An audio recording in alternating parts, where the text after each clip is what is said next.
Magtatanong ket yan na lubi. May nang pagtanom sa lubi. Kailangan mo siya ukarin mo ng tuna. Basta noon mo siya itatanom. So, nagluluhukit mo na saan pagbubutangan sa lubi. Lubi sindi di sa aman ngaran, ambot sa iyo. Kung sa Tagalog, nyog. Kung sa English, coconut. Coconut. Ayan. Tingnan nyo. Nakahukay na tayo ng paglalagyan ng book ng nyog. O tingnan nyo. Tingnan nyo, naghukay na ako. At ngayon, ilalagay natin ngayon yung ang tawag sa amin dito, tudok.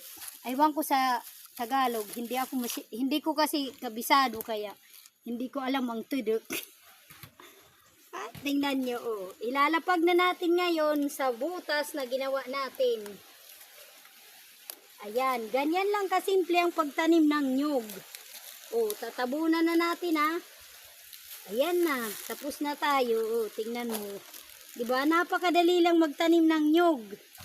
Dun sa hindi marunong, oh, ganyan lang kadali. Paki-share naman sa aking mga video.